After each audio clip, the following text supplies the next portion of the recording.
Do you see Ethereum flipping the Bitcoin's market cap? Yeah, for sure. For sure. Well, this answer was so, as in, I would expect a yes, but it was for sure, it was like more than a yes. Yeah, I mean, for sure. Because one is the internet of value, and the other is a store of value, right? They're not the same things.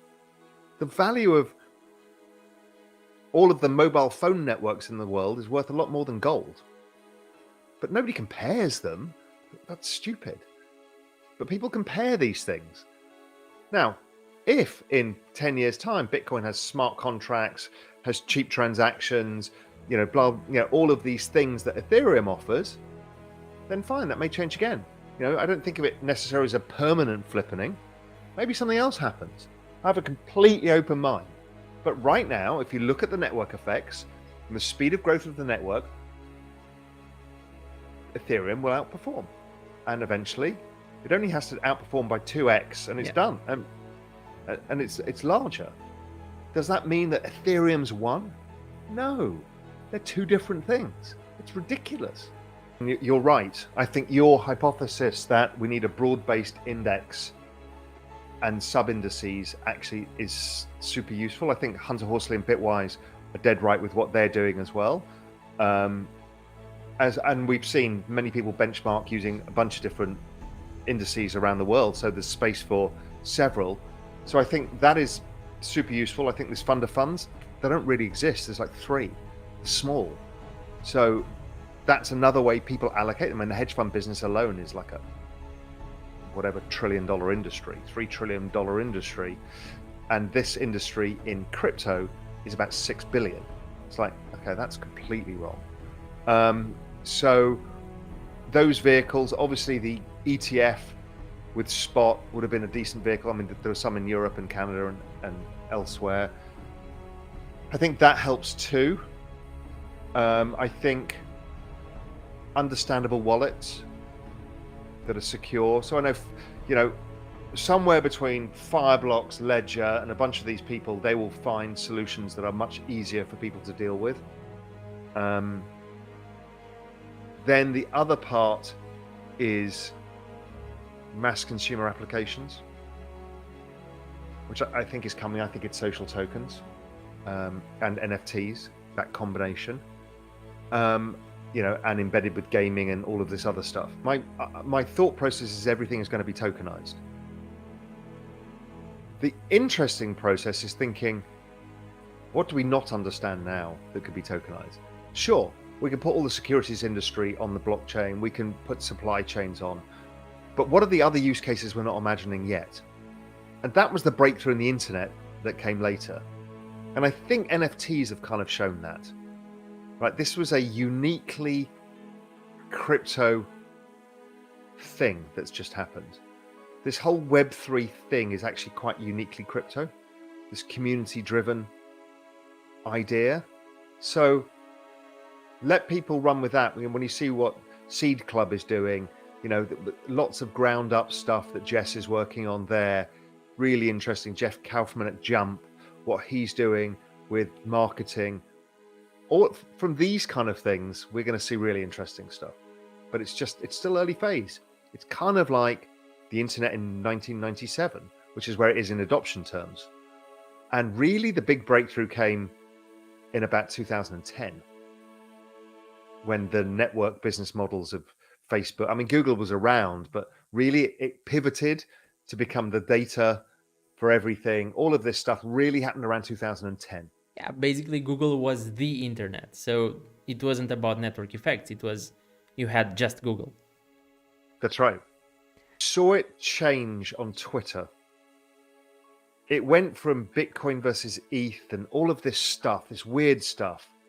And suddenly what people did was found something, and these things, who knows where the magic starts, but people start calling each other friend and using GM for good morning. I've commented on this and people, the Bitcoin community hated me for it, but I'm like, what they created was community. So everyone was so tired of the infighting And suddenly there was this, we know we're ridiculous, isn't this fun? Why don't we get together? And that was mind-blowing. We all understood the non-fungible token and where it can be used, insurance contracts or this or that.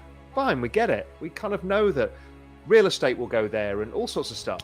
What we didn't realize is that the Bored Ape Yacht Club and CryptoPunks were going to be the thing, which is really counterintuitive because it's ridiculous JPEGs, but it's not, because what it became was the rallying cry for people understanding what this really meant. That we could be humans in a digital world. And what are humans in the digital world? We self-identify.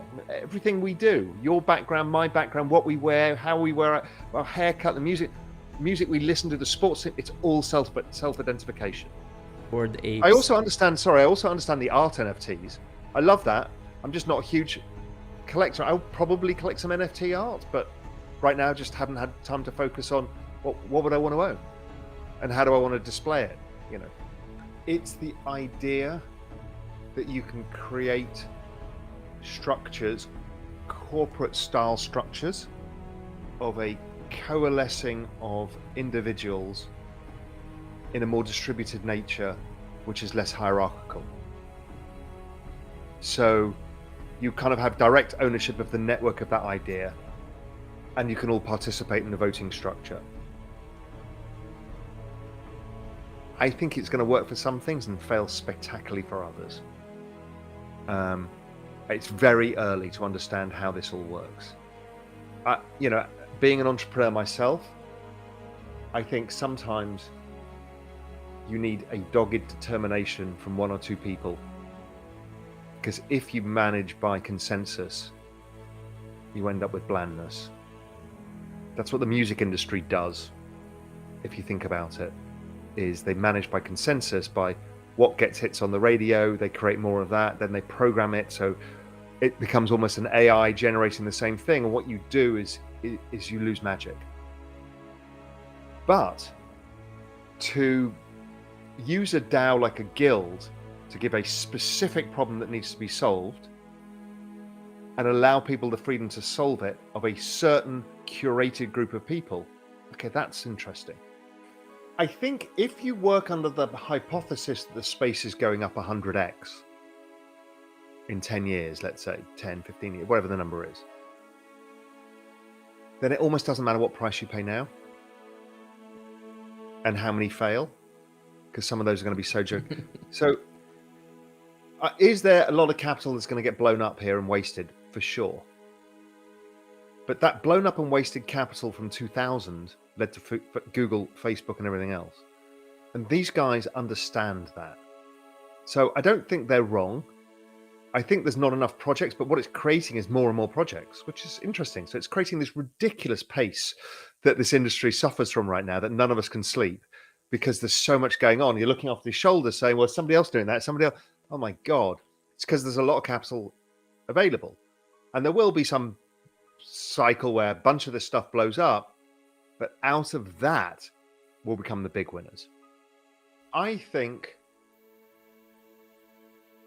that this is not any of those things. It's a digital asset. And it has functions and features of everything.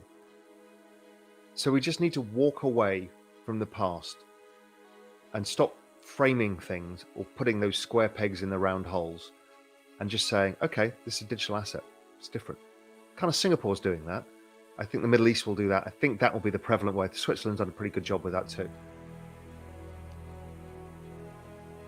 And who's going to make that decision is actually the millennial and Gen Z population. The more that they're involved in the space, the more the politicians will have to listen to them. And what this space is trying to do is change the opportunity set for these people. They came out of university and in their 30s with the most early 30s with the most expensive real estate of all time, most expensive equity market, the most expensive bond market, the most expensive credit market. So their forward expected return on their wealth is incredibly low, the lowest of any generation in history. They also are earning less in real terms than any generation in history. They have more debt than any generation in history as a group of 30-year-olds. So here is their opportunity.